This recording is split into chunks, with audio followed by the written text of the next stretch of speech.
What's up, tennis fans? I'm Richard Pagliaro, and this is Tennis Now, your source for the latest tennis news now.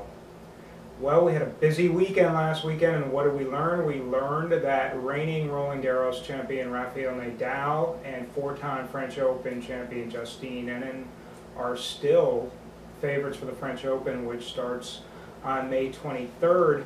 Nadal took down compatriot David Ferrer to win his fifth Rome title, and it was a 17th Masters Series Shield, which ties Andre Agassi for the most in history. Nadal will try to make history next week in Madrid, where he attempts to become the first man to win all three clay court Masters titles preceding the French Open. You've got to think he's an overwhelming favorite to do it, particularly since he lost to Roger Federer in last year's final, and since he has this week off.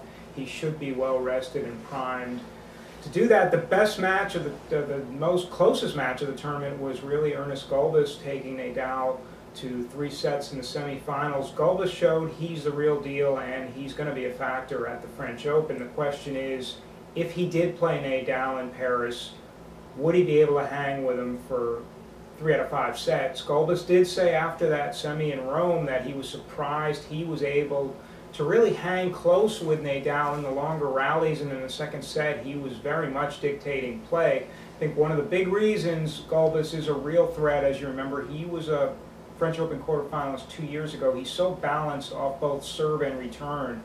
It's a little bit like Safin in that he can hurt you both ways, and he was very effective taking the ball down the line off both forehand and backhand in that match. Had Nadal guessing, and Nadal's forehand to the right-hander's backhand is the shot that's really terrorized Federer on clay for many years. That really did not faze Gulbis nearly as much because he can take that two-handed backhand down the line. He's such a powerful player.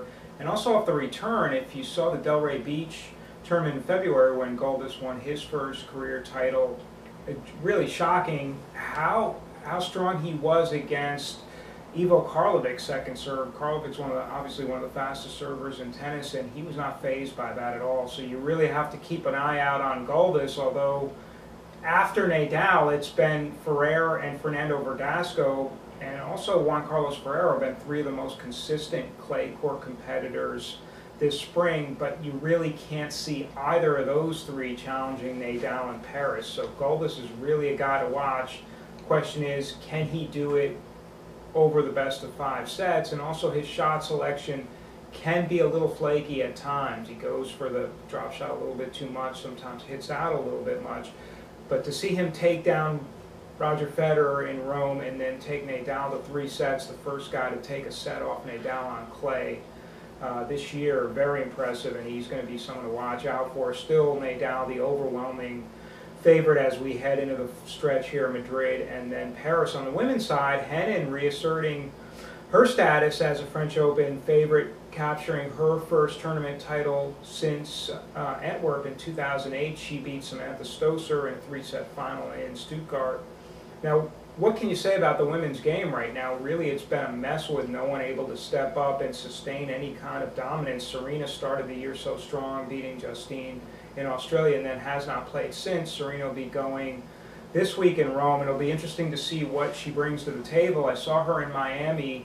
She didn't play, but she was there for the award ceremony. She looked really fit and really trim. That was in street clothes. We don't know what she's going to bring to Rome. Serena got a little bit of a break today with Maria Karolinko defeating defending French Open champ Svetlana Kuznetsova in 3 sets. Serena was drawn to play Kuznetsova in the quarters in Rome. Now Kuznetsova out, Zvonareva lost first round, Stosur pulled out of Rome.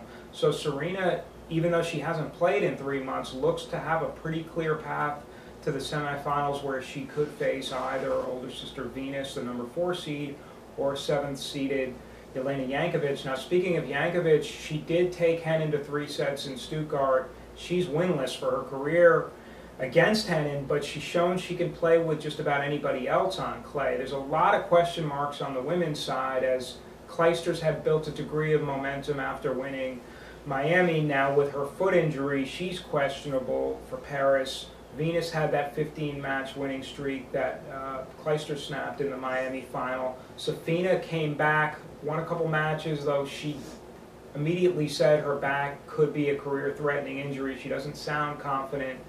Kuznetsova has really had a dismal year, 8-8 now on the season, hasn't reached a quarterfinal in 7 tournaments. I still think Kuznetsova could be someone to watch in Paris because she has an ideal clay court game. She's done well there. And also Kuznetsova is one of the players that really does not like the pressure, doesn't like to be considered a favorite. Now she'll go into Paris after this loss, depending on what she does in Madrid. A lot of people may be writing her off based on on a really subpar season. So she's someone who could bounce back in Paris. You've got world number 2 Wozniacki banged up because of the ankle injury. So there's a lot of question marks, and also Sharapova set to come back in Madrid. I think Madrid could really serve as a barometer for what we'll see at the French Open, depending on how Serena plays, but you've still got to like the 2 clay court favorites, Nadal on the men's side and Justine Henin on the women's side. That's it for now. For Tennis Now, I'm Richard Pagliaro, and we'll speak to you soon.